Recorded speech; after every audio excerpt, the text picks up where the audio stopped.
technical fouls were on Booker, and he has been ejected. And a put-away punch.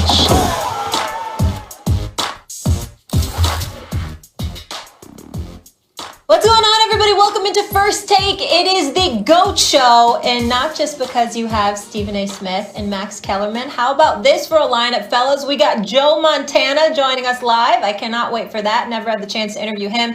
And Amanda Nunes. So we're going to have a good time here today on First Take. But fellas, it looks like the Suns had a good time last night. Let's talk about it. Devin Booker putting in work, taking down the Lakers at Staples by 10. Take a look at the Western Conference standings now. The Jazz are in first place, followed by the Suns and the Lakers, round out the top three, and then the Clippers.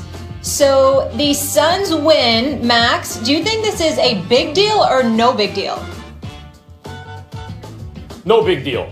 And the reason the Suns are a big deal, and we thought that coming into the season, but this win, no big deal. And the reason is they're playing a depleted Lakers team. The Lakers team, this is not really the Lakers. First of all, you have AD out. And I and many people were pointing out, without Schroeder especially at the time, that's devastating because the Lakers really need that other playmaker in the backcourt. Schroeder comes back, the Lakers cruise to a win. It looks like, oh, maybe all LeBron needs is Schroeder in the backcourt with him. And with what else he has, he can figure it out. But actually, they were also missing Gasol, and they were also missing Kuzma. And they were playing a powerhouse team in the Suns. I know Devin Booker gets ejected and all that stuff, but he's not the only one. He's the focal point. They spent a lot of defensive energy on him and Chris Paul. But those guys can move the ball, find open guys, Bridges and Crowder and Saric and Cam Johnson, and not to mention Ayton. You know, like they have a whole lot, that team. So the Suns are a powerhouse. And look, they went 8-0 in the bubble before they got Chris Paul. And we knew they were going to be a powerhouse this year. But this particular win against the Lakers team coming to the All-Star break, with now LeBron has to miss the next game because he's ailing. Not just down AD, but down Kuzma and down Marc Gasol. I'm not going to read too much into this. I will, and I'm going to say it's a big victory, and I'm going to say that because Devin Booker got ejected, which, by the way, is a different story for another day. We've got to look into this. I mean, the NBA officiating. I'm not going to even point to the officiating. I'm going to talk to the heavy hand that the league has given them to hand down upon players. Let's just take this into consideration, y'all. We've been ravaged by a global pandemic. You don't have fans in attendance.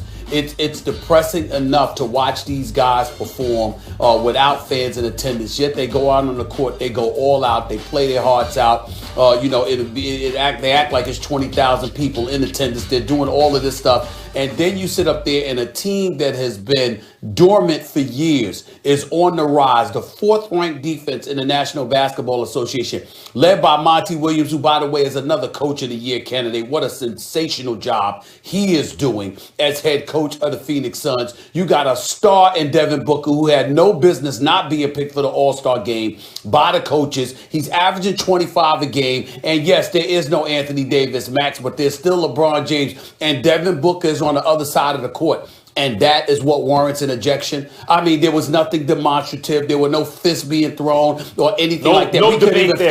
We couldn't even figure it out. And you're going to eject this guy for a nationally televised game. Just no regard whatsoever for the fans. And that's where the NBA needs to be called out about this. Just no regard for the fans in this particular situation. You don't think about the fact that it's a nationally televised game and we want to see Devin Booker and you're just going to eject him over something like that? It's utterly ridiculous. Having said all of that, the Phoenix Suns still showed up and showed out and handled their business. And I understand that the Lakers were shorthanded, but without Devin Booker, aren't they supposed to be shorthanded? With CP3 only hitting one field goal the entire game, although he registered 10 assists. Is that not a big deal? But I'm looking at Mikal Bridges. I'm looking at Saric. I'm looking at the rest of these cats, even a Jay Crowder and all of these boys. And I'm just saying to myself, excuse me, the Phoenix Suns are coming. Best record in the NBA since late January. 15 of their last 18 games they've won.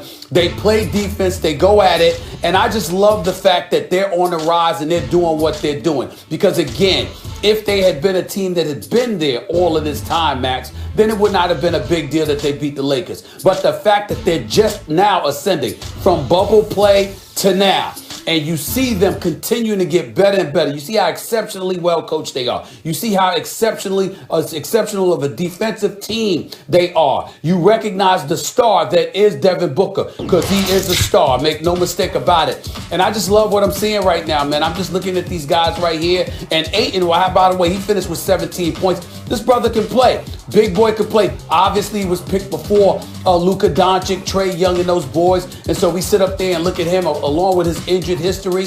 And we say, what's the big deal? But the brother can play. The brother can play. And so I'm just happy with what I'm seeing right now. And I'm going to give him props where it's due.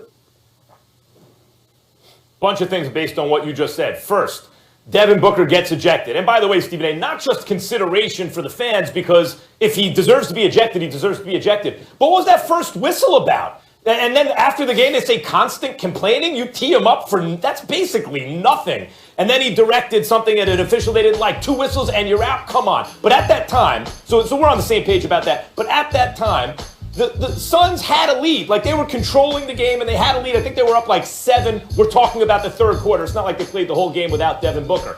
And the Suns are a deeper team than the Lakers in terms of their talent that would be in most rotations. Talent that would start on a lot of teams. They're deeper in that sense than the Lakers, who, in addition to not having a lot of those guys, like, you know, LeBron and AD may be better than anyone they have, but the next 5 or 6 or 7 players on the list would all be from the Suns.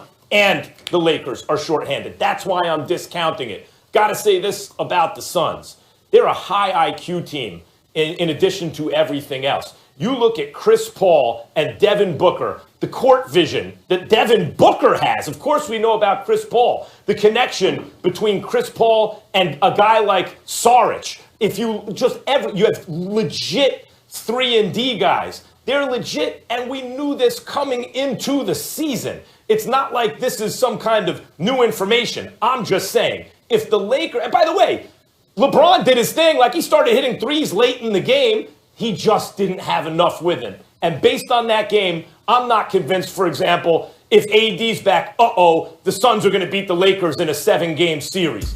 Excellent win by an excellent team, but it doesn't change my thinking about anything. I can't call it a big deal win. Well, I say it changed my thinking from the standpoint that I'm going to look at Phoenix with a level of seriousness I may not have looked at them before. Even though I saw them in bubble play and then I saw them earlier this season, the fact that they're on this kind of tier, beating the teams that they've beaten, along with the leadership of CP3, combined with the fact that Devin Booker has emerged as a star, that's it. That's valid in and of itself. But forgive me for taking a moment to give props to Monty Williams, you see, because we just lamented the other day the paucity of African-American coaches in the National Basketball Association, the National Football League, and what have you. Look at the job that Monty Williams is bringing. And by the way, notable names that have been assistants for years or have been scouts for years, the Willie Greens of the world that were once in Golden State, the Mark Bryants of the world, the Randy Ayers, people like that, my brother, the former head coach for the Philadelphia 76ers, former head coach at Ohio State University. You're just seeing some of the personnel on their staff, and I just can't say enough about Monty Williams, man. So many people talk about this guy as a character guy. Obviously, he's a great, great person and what have you, and worked under Popovich and others. But the job that he is doing as head coach of the Phoenix Suns cannot go unnoticed. Think about what we were saying about this team before he arrived. They want a fast track to nowhere. We were lamenting the fact that Devin Booker had to sign a long-term deal there to make sure he got his money, et cetera, et cetera. And look, in just a year and a half or so,